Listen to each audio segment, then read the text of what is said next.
Good morning, everyone. This is Merrick Green, and with me is Joanna Foard. We'll do formal introductions and get started in about a minute, but by my watch, it's 10:59. So why don't we officially start at 11:01, and so we'll give everyone a little bit of time. So we'll see you in a second.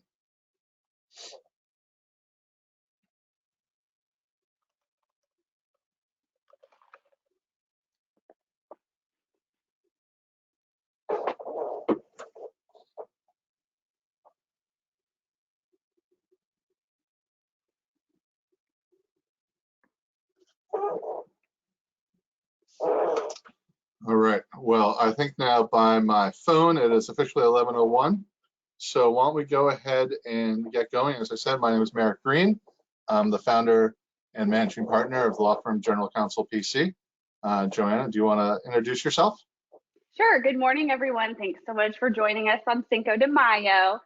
This is a webinar that we like to put on. We try to do it monthly, so thank you very much for joining us. Hopefully you get some good information. Excellent. Quickly, General Counsel PC about us. It's a firm that we founded in 2004. We serve as the legal counsel to small, medium-sized businesses, nonprofits, and individuals throughout the DC metropolitan area. We have our practice areas listed here. We're doing a lot of business law, labor and employment law, government contracts, litigation, family law, and estate planning.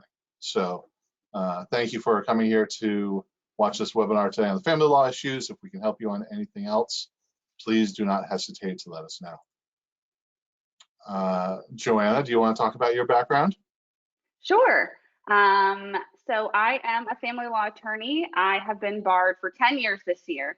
And for most of my practice, I've dedicated it only to handling family matters. So that is prenups, post-nups, divorcing parties with or without children, or individuals who share minor children who are never married. So a lot of my reviews that you can see and other things that are noted here are related to family law specifically. And I'll just give a little plug. You know, here are two of Joanna's reviews, but if you look right here, there's a link to these 5-star reviews on Avvo. There are a lot of wonderful reviews there and clients that speak very highly of Joanna. So if you need a family law attorney, whether for a future divorce or ongoing custody issues, please consider calling Joanna. And hopefully after today, you'll get to know her better and feel a little bit more comfortable making that call and working with her. So the next 30, 40 minutes, we'll go through a series of 20 questions, sort of most common questions that clients will have when they first meet with Joanna or through the process. If you have any questions during the webinar, please just use the questions tab that should be on your screen, and we'll try to address those also. So with that, let's go to question number 1. Joanna, my spouse and I have not been getting along for the past several months, and I feel like we're both contemplating taking the next step, but neither one of us has actually made the first move. What are my options, and how do I start the process? Sure. So when people call me, it's various, parts of the process. It could be just thinking about things, having a feeling that somebody might be filing for divorce or taking legal action soon, or you could be in the thick of it with another attorney looking for, another opinion. But I will say that I am barred in Virginia, Maryland, DC, and Florida. And Mara and I have put this webinar together really specifically for Virginia. So if you have questions about other jurisdictions, please feel free to let us know. And also, these are like general questions, so they're not meant to be legal advice. So if you think, oh, that's exactly what I'm going through, and my lawyer told me, I'd love to be your lawyer, but until you've actually signed up, I'm not. There's no attorney-client relationship. So I just want to put that out there before I start blabbing, because anyway. So yeah, people call me all stages of the divorce or, child support, custody, alimony situations, your options. There are so many different options. So basically in Virginia, if you're going to be filing for divorce, then there is a separation period requirement. the court cannot hear your case and you cannot file unless you have been separated for at least 6 months if you have no minor children, or 12 months if you have minor children. So first of all, determining where you are in that separation period. Has it begun? Do you meet the qualifications for separation period? Did one party move out? Are you living under the same roof? Do you meet certain qualifications to be under the same roof but be separated? So there's a lot to unpack, and we go through it step by step together to determine where you are and what your options are. Very good. And I know something else that we had some discussions about internally recently, as we have an estate planning practice also, is as you start down that path of getting divorced, you may want to consider your estate plan. Do you have a will? Who's the beneficiary of life insurance, 401k, things along those lines. If you own a home by tenants of the entirety, that means that if someone passes away, it goes directly to the spouse. You might not be able to change that. But if you have other property or jewelry or artwork, you may want to consider updating your will and other beneficiaries as you go through the process also. So something to keep in mind and putting a plug in. Absolutely. All right, That's also good too, to think about, to have an attorney that strictly practices family law, not someone that does every kind of law. If you hired me as your family law attorney, but knowing that you can have other areas covered within the same firm. That's a great thing about General Counsel. Absolutely. Thank you. I'm in the early stages of a divorce, and I keep hearing about mediation or perhaps even collaborative divorce. I don't know what mediation is. What is it? Do I have to do it? Who pays? So mediation is a voluntary process. It is not required. Typically, a court is not going to order you to go.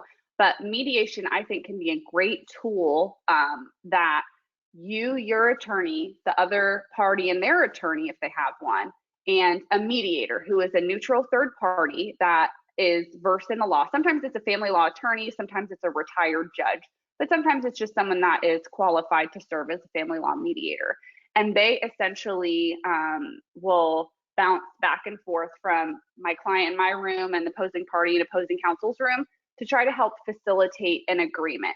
They can't give legal advice, but a lot of times if we're stuck on an issue or we have many issues to resolve, I like to try to limit what we have to go to court on to limit my client's attorney's fees. Absolutely. It's a good way to get that impartial advice, and oftentimes it's helpful for a lawyer, it's helpful for the clients to have that person who has that experience come in and say, you shouldn't be fighting about this. You're going to be wasting money, and this is potentially how it's going to come, to really help you amicably come to a resolution, because that's the goal here. No one really likes going through a divorce, and trying to figure out ways to amicably get through it is really what's best. Question number 3. Child support and spousal support was set 3 years ago. Since then, I know my ex has earned a promotion, but he or she is refusing to provide me with more support. What can I do?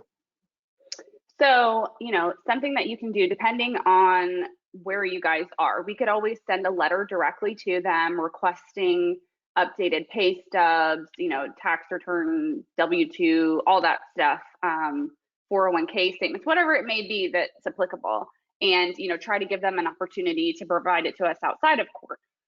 If they don't do that, and I always try to put a time limit on that as well, and not just leave it out there indefinitely. Give somebody 2 weeks, maybe 3 weeks to gather everything.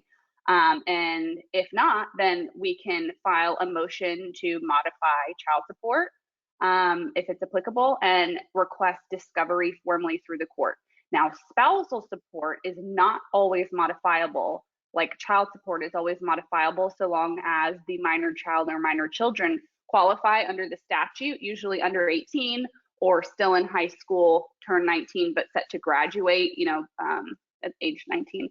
But spousal support, it's really important to see what was in the order. Was it ordered by the judge? Did you all come to a property settlement agreement, marital settlement agreement that has those terms? And within that section, you can see, does it say non-modifiable in duration or amount? because if it does, it's non-modifiable. A court does not have the jurisdiction over that subject matter to hear it. It's res judicata, done. So what you put in your agreements, if you sign them, is very important. I always tell people, do not sign something unless you've had an attorney look it over for you, because once you sign it, getting out of that is nearly impossible. Joanna, I don't know if you know the answer for this, but oftentimes someone's trying to save money. They might, get divorce documents from LegalZoom. I'm not even sure if LegalZoom has it, but something along those lines, or they try to do it themselves. What's the sort of a de facto, standard? Would it be non-modifiable if there's child support, or would it be modifiable as sort of the standard? What would be included? So you mean for purposes of child support or spousal support? Spousal support. So for spousal support, my experience in the case law that I've seen in Virginia, if it's not specifically written that it's non-modifiable in duration and amount, meaning the length of time and also the amount of money cannot be changed, because I've seen somebody just put amount or just duration, and the court will say, well, it was silent to another term, so we do have an opportunity. That was not something that was disposed of. We can litigate it, essentially, a foot in the door, so to speak. But basically what I've seen in my practice is if an agreement is silent to a term, whatever the term may be, duration, amount, spousal support, child support, whatever it may be, the courts typically say that that has not been resolved. So there's an opening to litigate it in the future. So that could either be advantageous or not, depending on your circumstances. So that's a reason to have an attorney helping you, as you're negotiating all of this, going through a divorce. And two, it's perhaps an opportunity to call Joanna and reopen things if they weren't negotiated properly, and your spouse in this hypothetical is earning more money, because you could probably reopen it and potentially get additional monies. All right. Question number 4. I'm the sole breadwinner in the relationship and my spouse doesn't work. I'm worried that they will be seeking a ton of alimony and I'll just be working hard to pay their bills. Can I quit my job or go work at a lesser paying job to avoid paying so much spousal support if we get divorced? This is actually a question that comes up a lot, and it was something that was really heavily litigated in COVID times when people were, either losing their jobs or getting lesser paying jobs, not through their fault, but just their company, and there was a lot of confusion, and a lot of case law has come out on this topic. So basically the moral of the story is that the courts say that you cannot become unemployed or underemployed voluntarily. And if you do that, like in this scenario, they say, I just want to quit my job, so you have the opportunity to continue to make that money, but you want to, quit, or just go find a lesser paying job, just, for purposes of not being able to have enough to pay alimony. That the court's going to see right through. But there have been instances where people, your hours get cut, or something like that, where it's the burden of the payor to demonstrate that it was not voluntary, the underemployment, so to speak, the lesser pay. And that was something kind of new, because in the past you wouldn't see people, you'd see people continue to usually get a raise every year, wherever it may be, their income went this way versus the other way. So it's been an interesting topic. We actually just had an article that we published both within our family law blog and also the Inside Nova newspaper. We have a Ask General Counsel bi-monthly publication, and we looked at a decision that involved a AOL executive who I think was making a lot of money, several $100,000. Their income went down when they left AOL. I think they went to Verizon, then went to another outfit, but their spousal support was diminished. Their obligations were ordered by the court to be less. So it's very interesting. All right, but you can't quit your job and become start working at a grocery store when you've been a IT executive for a number of years. That won't necessarily work. Question number 5. I want my child to continue doing virtual learning, and my ex wants the child to go physically to school, even though we still have the option for virtual learning. What are my options? And obviously this is not as much of an issue as it was a year ago, but it's still something that comes up periodically.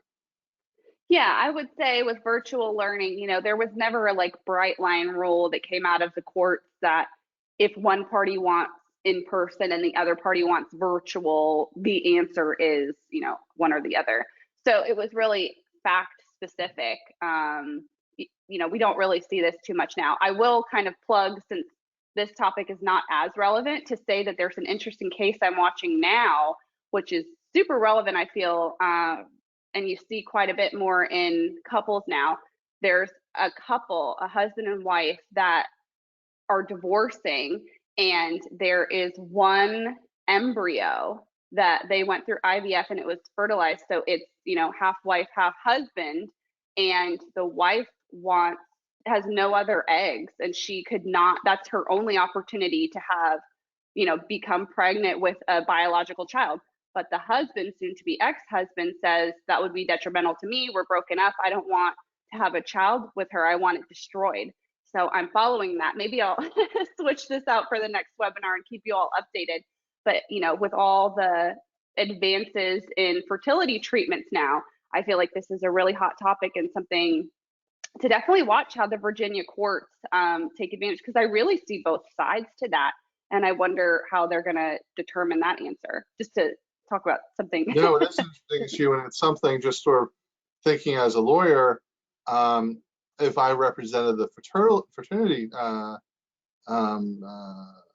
company, clinic, it's something I would have in the contract going in, because if you have a married couple and you have this scenario, that there's possibility that they could get divorced. So in that regard, I would have it in the contract from the get-go. In fact, I think it would probably be malfeasance of their lawyers not to have it in that and contemplate the future, because that's what we as lawyers are supposed to do. And going back to the sort of question 5, the issue that you really see is the court will determine what's in the best interest of the child. I mean, that's sort of the standard in almost any dispute between, spouses and their children. So what's in the best interest? It could be the child going to public school versus private school, or, whatever the scenario is. So, and that really is a very fact-driven analysis. All right, number 6. I quit my job 3 years ago when I had my first child. I've been a stay-at-home parent since then, with no income for that period of time. My wealthy spouse is now filed for divorce, but I have no money for an attorney. Is there any way I can have my ex to contribute or totally pay for my attorney's fees? And what if the spouse shuts down our joint bank accounts, threatens to stop paying the mortgage, car payments, etc.? What can I do? So I guess at this point they're still married. They filed for divorce. So does that mean, Joanna, that they're past the separation period or not?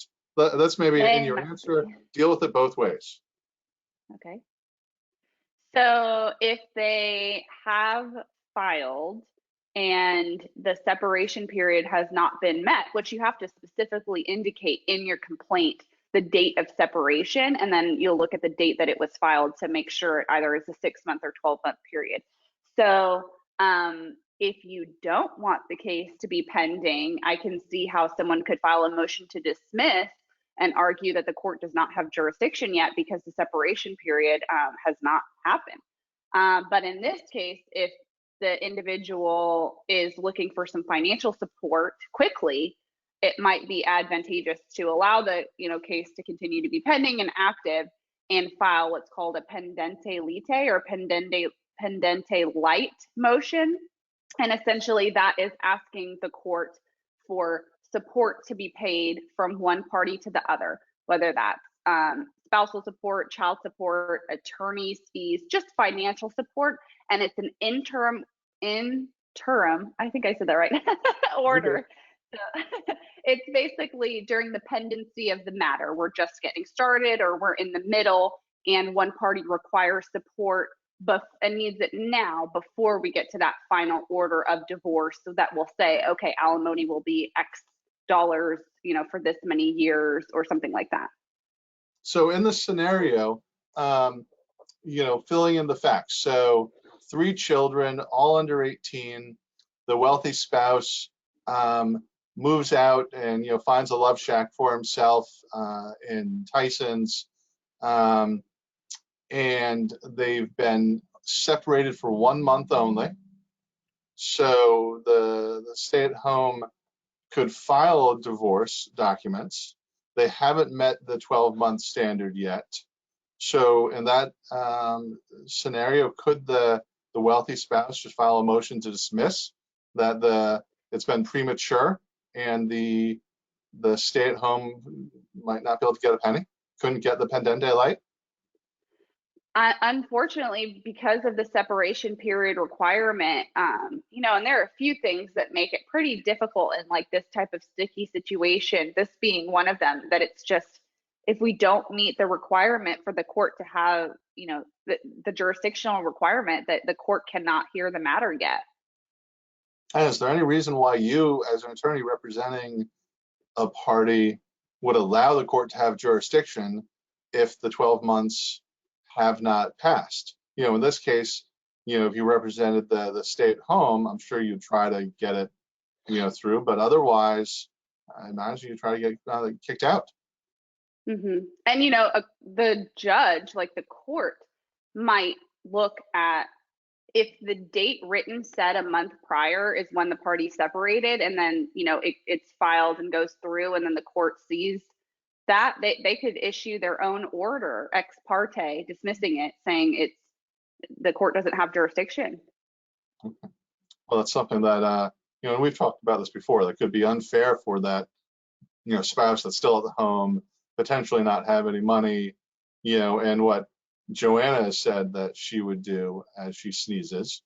So I'll just keep talking, is she would get involved if she was representing the stay-at-home, talking to the attorney for the one spouse who's making more money now in his or her love shack, and say, if you don't take care of your obligations, we're going to destroy you when this actually goes to court. Because if you don't pay the mortgage and don't make sure your kids have food and cars and everything else, it's not going to look pretty for you. Yeah, and I try to keep things very well documented along with my client. I'll be like, every day, send them a text message, send them an email, send it to me, so that when we finally do get to court, I've got a stack this high. I slam it on the stand and say, isn't it true that your spouse was desperately requesting for financial assistance and you let the lights get turned off? You didn't care if they ate? Oh, cool. So, yeah. See, she looks nice, but if you read some of her client reviews, she's a bulldog. All right, so question number 7. I believe my spouse is cheating. Does it matter when it comes to filing for divorce? So adultery is one of the things that you can put as far as the reason that you're getting divorced. And adultery is very difficult to prove because of the standard. But if that burden is met and it's determined that a party did have an extramarital affair, then that party, once that's been proven, it disqualifies them for spousal support. So, in that type of situation, that's why it's, case specific. We need to determine basically a cost benefit analysis.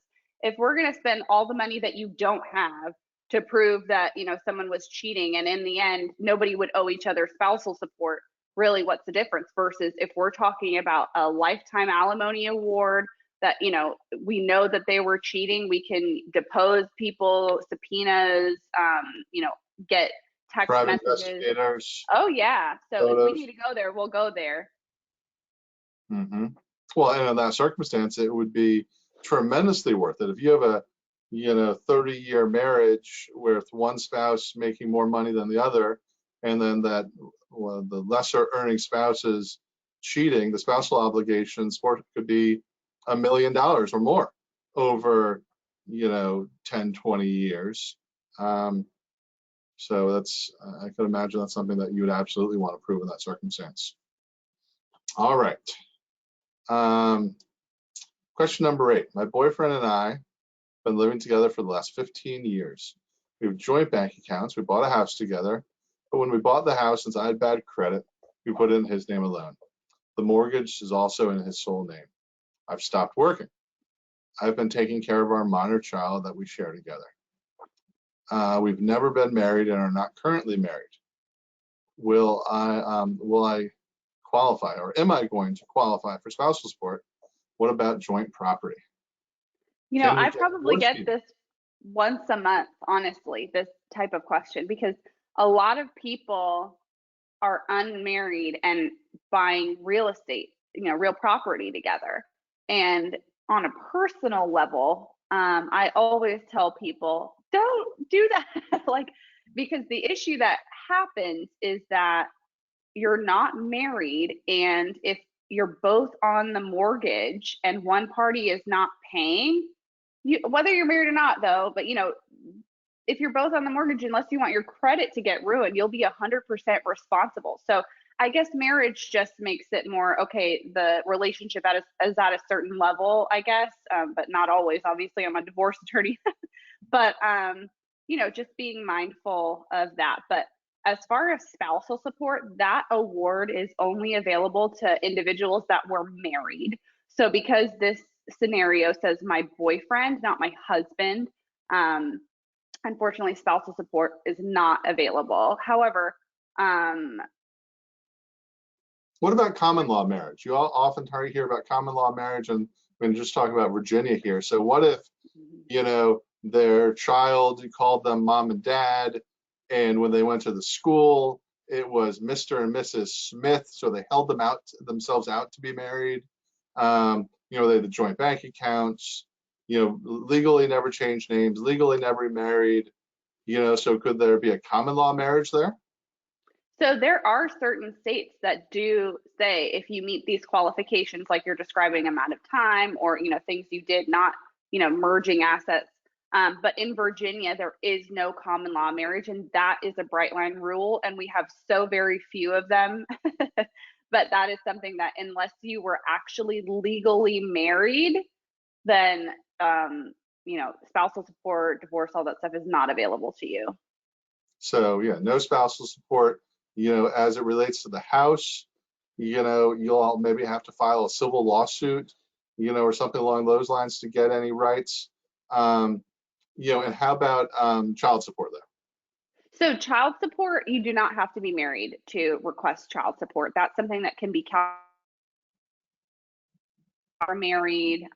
So we can definitely, so long as the minor child under the statute qualifies to receive child support, we absolutely can run guidelines. Okay. Same with custody issues and things along those lines. Exactly. All right, and that makes sense because the court wants to protect the child, but if they're not married, you're not going to go through the divorce proceeding otherwise. Question number 9. My husband and I have been divorced for the last 3 years. He has a job with a large government contractor and has been offered a great job in San Diego, which would nearly double his annual income.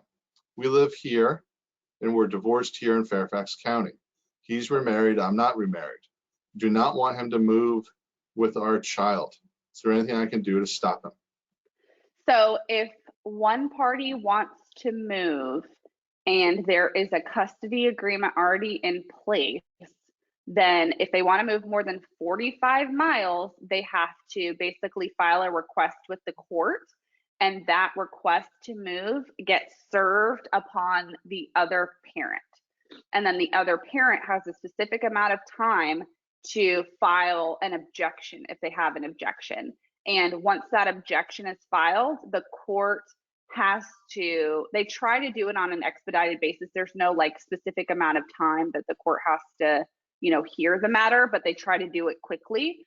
And the court will have a hearing and hear from both sides, both the party that wants to move and the party that does not want the other parent to move. And, a lot of times that is very witness and exhibit heavy.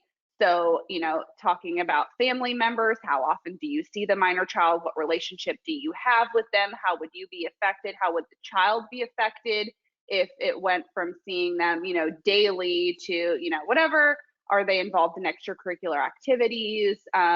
Best interest of the child, like Merritt mentioned, is like basically the overarching standard. But in relocation cases, the court also does take into consideration the moving party, the requested moving parties, the opportunity available to them. Do they have a written job offer? What are the schools like where they're moving? Do they have the address of where they'll be living versus where they are now? The quality of life of the minor child, will it be dramatically, better there? So there's a lot of preparation that goes into those. It's not always the slam dunk one way or another, but it's overall, is it in the best interest of the child? Interesting. What about, you said if it's over 45 miles, I think, that you have to file something. So does that mean if, just here in DC, 45 miles could be a 3-hour drive some days? So, that someone currently lives in McLean or Arlington, and their spouse wants to move out to Manassas. You don't have to file any sort of modification of custodial arrangements or anything in that circumstance? So I've seen it litigated where typically the court looks at it as the crow flies. So like if you're on a map, like one push pin, a string to the other, not necessarily how the roads are.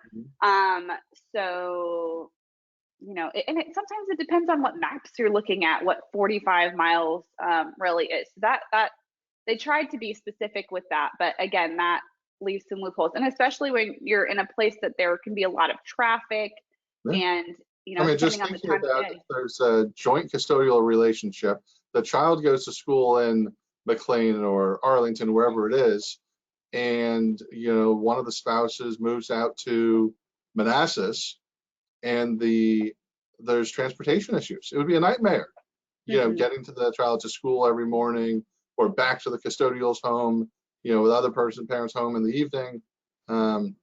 Anyway, that's just, I guess, a problem we have living within the DC area and traffic, and maybe 45 miles isn't quite reasonable here in the DC area. We're out in Shenandoah Valley, it's fine. So interesting. All right. Let's see here. Looks like we might have a question. Let me go ahead and do that quickly. Let me pull this out. So, all right. I have a high-paying job and was the only breadwinner for most of my marriage, over 12 years. My wife started working recently at a much lower-paying job this past year. A lot of my income is not guaranteed, and it's through end-of-the-year bonus for the company profit with a lower base salary, which is just a fraction of the total compensation normally. How does the court calculate child support and alimony? Is it through a guaranteed salary or only part of the income inclusive of bonuses that aren't guaranteed?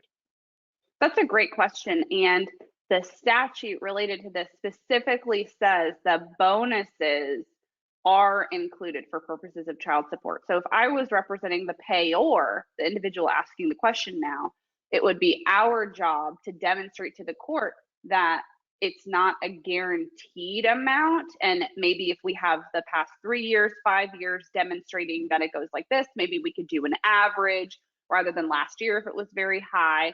So you try to get creative depending on which side you're trying to argue for. But it generally will be included as income. Yeah, because that's difficult, because then what happens if you have, a few good years pre-COVID, and then COVID comes and income went down significantly, when you didn't get the bonuses, or the bonuses weren't to the same extent. I guess in that circumstance, you might file a motion for modification. And for child support, it's very tricky. For alimony, sometimes you'll see that the alimony like base salary, base award is based upon the base salary, and that the payor has to provide their W-2 or, each year, and that the recipient party might be entitled to a portion, a set percentage for X amount of time, rather than setting a dollar amount so that it's fair. We determine, okay, what percentage might be fair. So if it's very low, they're getting low. If it's high, they're getting high. Quick question, how many of these circumstances, so income's gone down, one of the spouses wants to have a modification of spousal support. Generally in litigation, you sort of tell clients most of the times things settle. You rarely, go to court and have the judge make a decision. Is that true in family law to the same extent? I would say it really depends on the issue. And that's why I always try to be totally honest and transparent with my clients, because litigating can be very expensive. But to save $10,000 when there's $1 million on the table, like, that needs to be a serious conversation. So, it's all going to depend. And sometimes it's just worth it to try. Mm-hmm. Gotcha. Well, that makes sense. All right, let's see here. Question number 10. My 12-year-old daughter has indicated she doesn't want to stay with her father this summer, or even on his assigned time. No signs of abuse or anything else that's wrong. The 12-year-old is just being a 12-year-old and wants to be with mom. What do you do in that circumstance? This is tough, because if there is a court order indicating what the custody is, you do not want to be in violation of that. You do not want to be held in contempt of court. So you need to make every effort to encourage the child, and it be well documented that you're trying to encourage the child to follow that. Now, I know we're Virginia specific today, but for example, in Maryland, there is a rule that they don't have in Virginia that sets an age, and at 16, a minor child has an opportunity to basically petition the court on their own within, related to custody matters, and have an opportunity to be heard. In Virginia, there's no set age. They look at the maturity level, the age of the child, and a lot of times the judges will just take the minor child back to chambers, so they don't have to testify in the courtroom on the witness stand in front of mom and dad, or the parents. But that if the child does go back to chambers, there's going to be a court reporter there. So both parents are going to have an opportunity to see what the minor child said. So, although in the moment testifying might take a little bit of pressure off the child, not be having those eyes on them, it's still going to have the effect of both parents are going to know what they said. Yeah, so that's a difficult situation. When I've seen it come up in the past, as you said, you really have to say to the child, hey, you're supposed to be with dad this weekend. That's what you really have to do. And then, email, as you said, document the heck out of it, where you're sending an email to, the father saying, this is the scenario. And you're sending an email to your lawyer talking about the scenario. And then you go from there. So you as the custodial parent at that point is doing everything to make sure compliance with the court order. What's going to be difficult in that situation is if the daughter, the child still says, no, I don't want to do it. Mm-hmm. Does the non-custodial parent in that circumstance call the police, try to get a court order forcing it? That's where it's difficult and probably sad how to deal with that. But let's keep going. I got divorced 4 years ago when the kids were in kindergarten. They're now in sports, summer camps, orthodontist appointments, etc. Our marital separation agreement doesn't deal with those issues, and my ex cannot agree on anything. What do we do? And this is one of, I think, Joanna's favorite questions in the whole webinar. It really is, because like we were talking about earlier, if an agreement is silent to something, it's usually just interpreted by the court that that was never agreed upon or discussed. So there's an open door.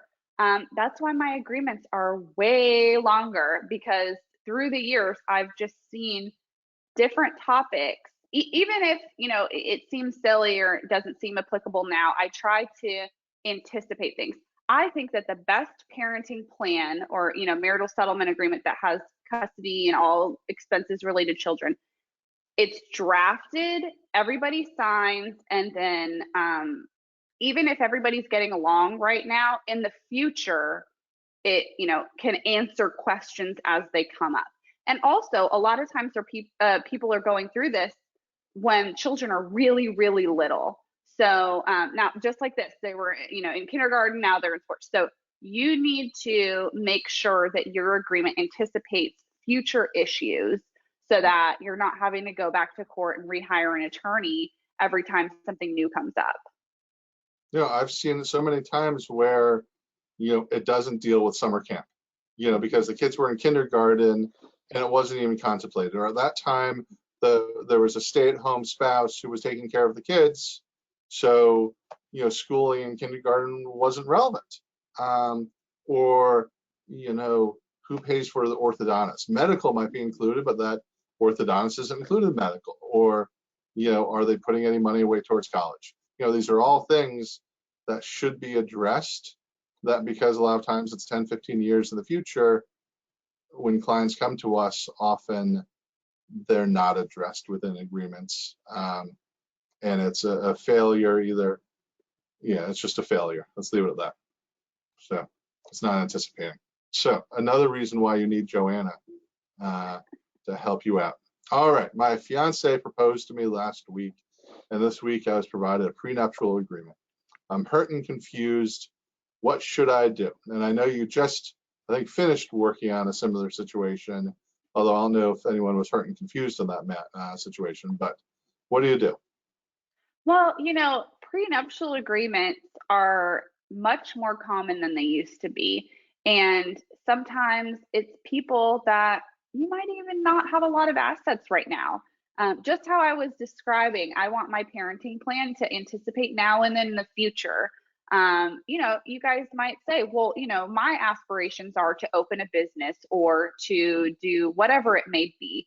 And if the parties are agreeing that anything earned based upon the efforts of one party should be non-marital and their sole property, even though the courts might determine, if a divorce were to happen, that it could be classified as marital, you can do that. I mean, and it doesn't even have to be that specific.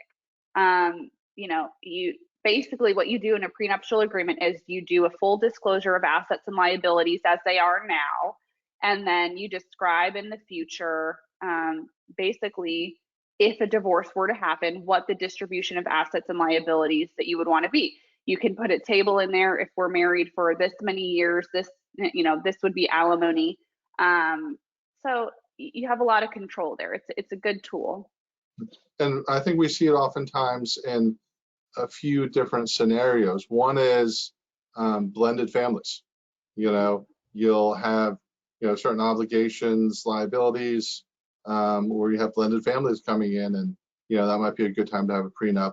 The other is one family comes from they're the Rockefellers and have oodles of money and have trusts set up and things along those lines, and you might want to segregate those funds. And I think another scenario where we've seen it recently is founders of companies, where we have a founder of a company who, the company right now may only be worth, 5, 10, $50 million. But if it goes public, there could be an incredible generation of wealth. And in that circumstance, if the company, was sort of founded and a lot of the work done pre-marriage, you might want to segregate some of that stock, assuming that it all becomes a marital asset. All right, number 13, and we're sort of on schedule. Maybe we're a few minutes behind schedule because we're definitely going to end by noon, just so everyone knows. 13, my spouse bought me a very expensive new car a few months ago, and now he's filed for divorce. Can I keep my car? So this is something that we touch on a few times in the webinar later on too. So basically what happens is if you're going to go through a divorce, we make an equitable distribution worksheet, which lists the assets and liabilities of the marriage and their approximate value. And the courts try to make the distribution of assets and liability as equitable as possible. It doesn't have to be to the penny. But so basically, if you're going to be keeping the house and all the retirement accounts and all the joint bank accounts, well, there's a chance you won't get to keep the car. So, you know, trying to figure out which assets are most important to you. And if it's that car, you know, we'll figure out how you get that car. But it's not just necessarily because you were gifted the car during the marriage. So the gift does not take it out of being a marital asset. So, you know, if a wife is buying her husband fancy watches all the time, those watches aren't excluded from marital assets. That's right. All right. Number 14, I'm currently married and had a family member pass away recently. I know that I'll be entitled to inheritance, and I don't want my spouse to receive any portion of it, or at least I want to keep it as separate property, not marital property. How can I protect my money? So in this instance, what I tell people is placing the amount in whole, you know, in a separate account that you are not adding any monies that you've earned during the marriage, because if you do that, you're basically converting a non-marital asset to a marital asset, and just having it in a separate account, that can help keep it clear. I probably would involve the attorney in our office that leads the estate planning practice, Anne-Marie Merzen, and get any other information from her if she had any suggestions. You know, if this sounds like, you know, we might want to protect some things that didn't get protected before marriage. So that would be my suggestion. Yeah, well, I guess there are other things you could always consider post-nuptial agreement. You wouldn't recommend going out and buying a beach house jointly. You wouldn't, you know, redo all the bathrooms in your primary residence, because that would all be used and converted to marital property. So it really is keeping it separate. Yes. All right, another question here. What are criteria in Virginia for being considered separated, meeting the 1-year minimum with minors, and living under the same roof, which has happened more and more during COVID times? Oh my gosh, exactly. It's almost every case now. But essentially there is a list, and if you want to send me an email, I can direct you to it. But essentially what it says is, have you been holding yourself out as husband and wife to the community? Have you gone on vacations together? Do you do each other's laundry? Are you cooking meals together?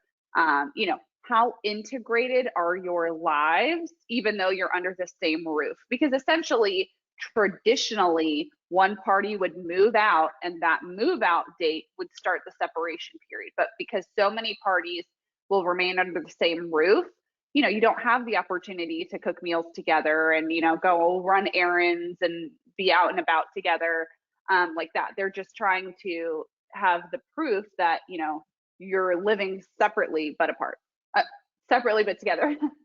So a lot of times you'll see one spouse might move into the basement bedroom, or if that's not possible, you know, it is a different bedroom, and they're not having family meals all the time and everything else that you said. They're really living separate lives under the same roof and having proof of that. You know, I think you need an affidavit to support the motion. All right, let's keep moving. Question number 15. I'm currently divorced. My ex is required to pay a certain percentage of uncovered medical, dental, extracurricular activities for our minor child, but's refusing to pay. What can I do? What a jerk. No. So basically, you know, you never know. Women can be jerks too. No, but you know, if there is a court ordered and the ex is required to pay and they're not paying it, that's when you do an order to show cause.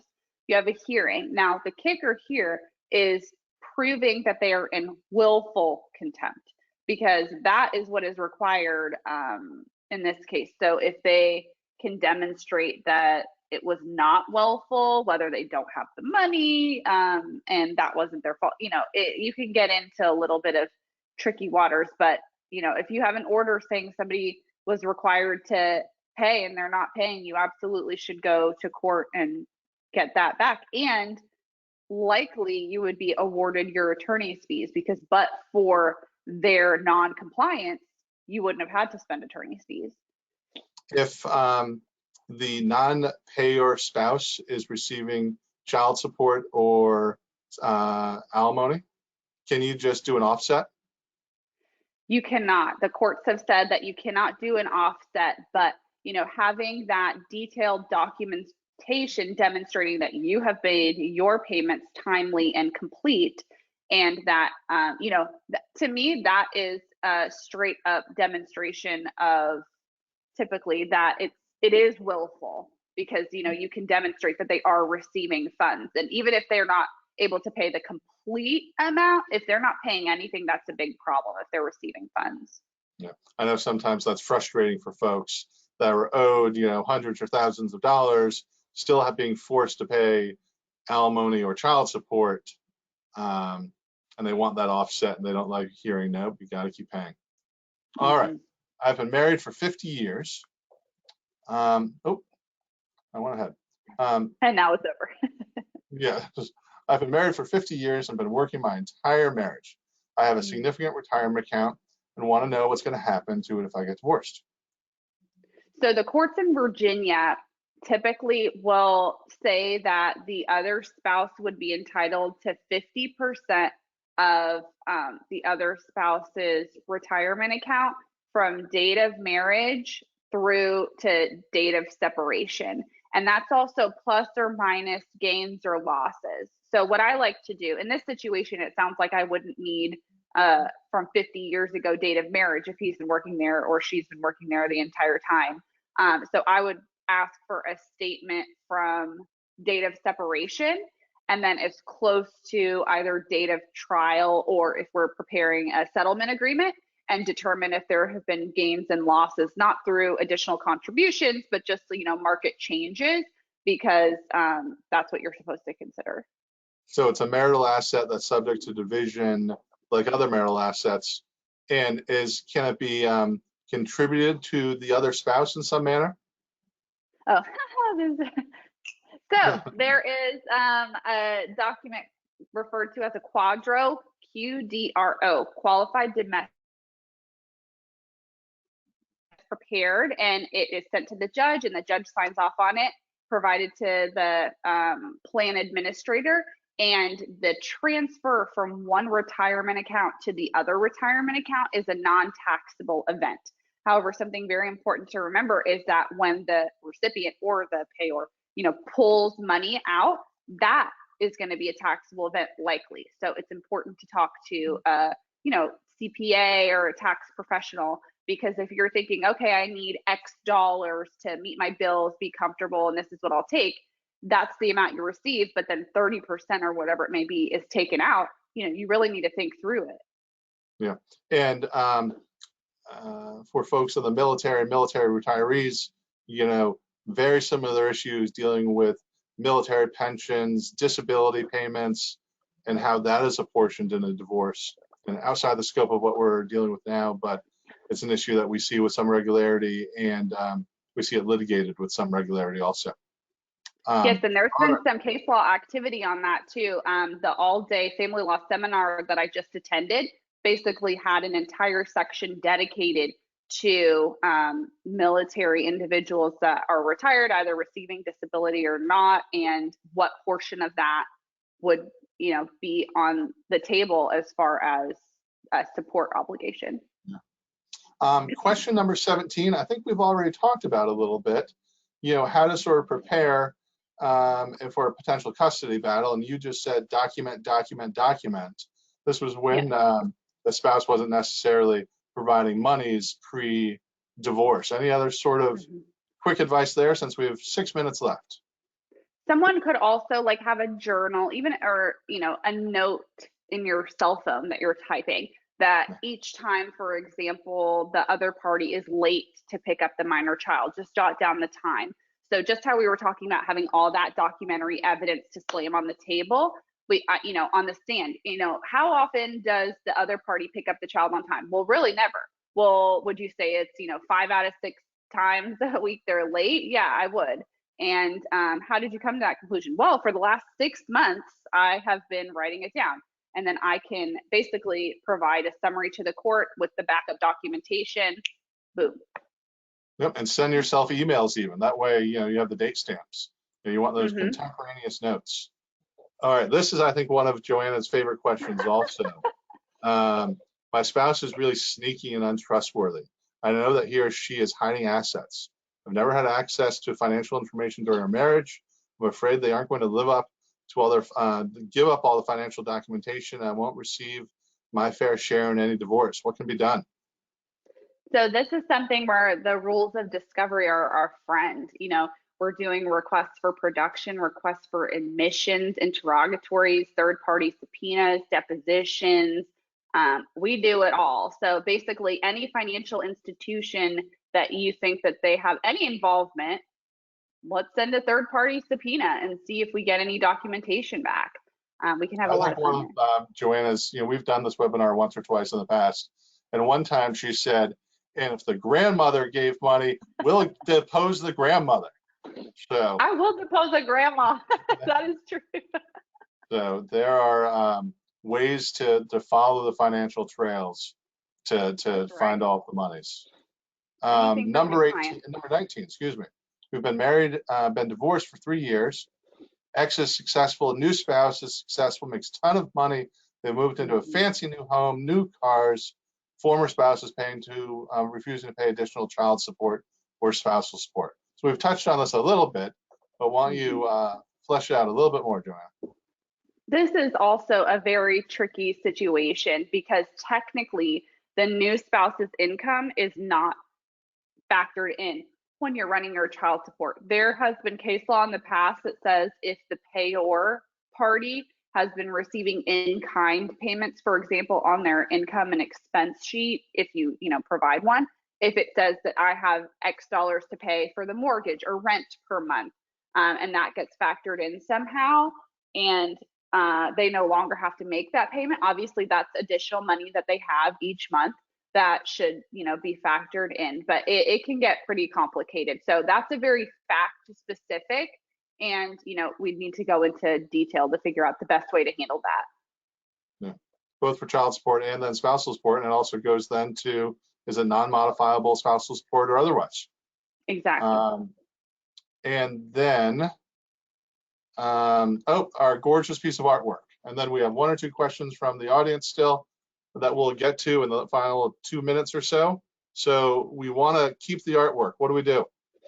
So just like the car, determining if one party is, wants it more, what the value is, but if both parties want to keep it, I've seen, judges try to split the baby. I hate that phrase, but honestly, I've seen, you have your competing appraisals and the judge will pick the average of both and say, sell it and split the proceeds. Yeah, good. All right, a few more questions here with our remaining 2 minutes. And I thank everyone for sticking through all the way to the end. And if you have follow-up questions, please reach out to Joanna. You have the email and phone number here. But a few more questions that we have from the audience. Without a prenup agreement in Virginia, do inherited assets count towards total assets and liabilities worksheet? Or is it only assets earned during the marriage? So that's going to depend how that inherited money was treated. Was it placed into a joint account? Because, the court has used an example. If you have a bucket full of ice cubes and then you're able to pull out, oh, this is the inheritance money. Well, once everything blends together, it's become one. So they say that you basically commingled it and it's all considered marital. So it's very critical what you do when you first receive the money. What if you have the money when you're 18 or 21, you get married at 30? So one spouse comes into the marriage with, $1 million in the bank. The other spouse, has 100,000. Does that disparity of 900,000 just all becomes part of the water in the bucket? So the courts would look at, even if it is not a marital asset, for example, the courts look at the availability of funds when you're looking at an award of alimony. So even if that was determined to be non-marital, that is money that the person has available to them.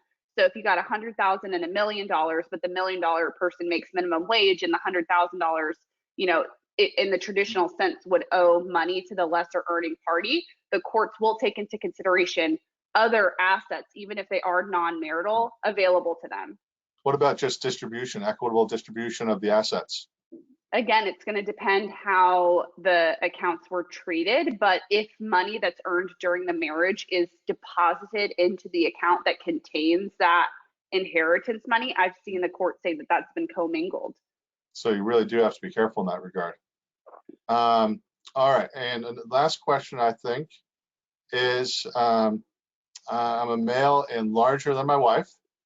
She's verbally abusive and insulting in many ways, and it's quite bad in most arguments.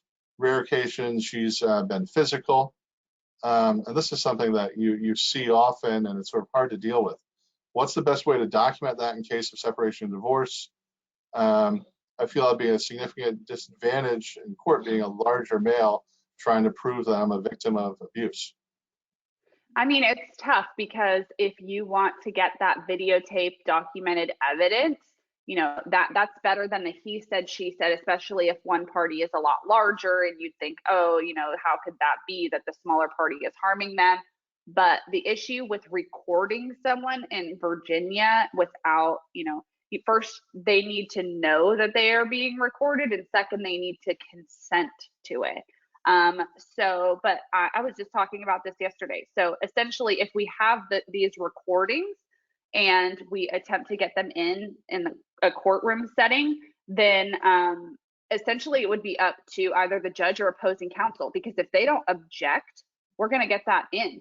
But if the other party knows what they're doing, the other attorney, and they, you know, object and say, you know, they didn't consent to that, or, you know, some other type of objection, it would be up to the judge. But I can't tell someone to make the recordings without consent, and, you know, but it's better than he said, she said. So. And you also just want to document it as much as you can.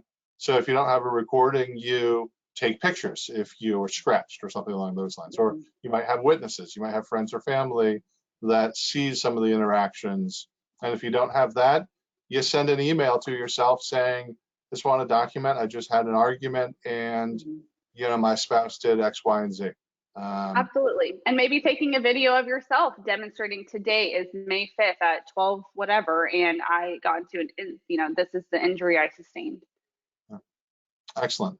Well, thank you everyone so much. Joanna, any sort of parting words of wisdom? No, I just want to thank everyone for joining. We do waive the consultation fee if anybody mentions that they attended the webinar.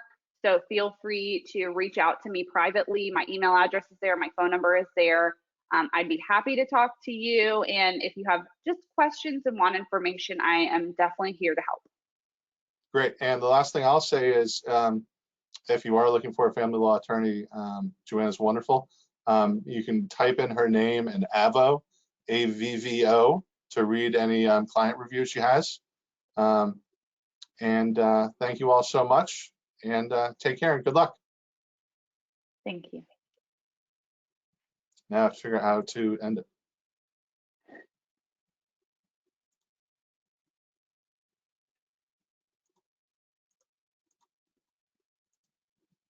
Got it.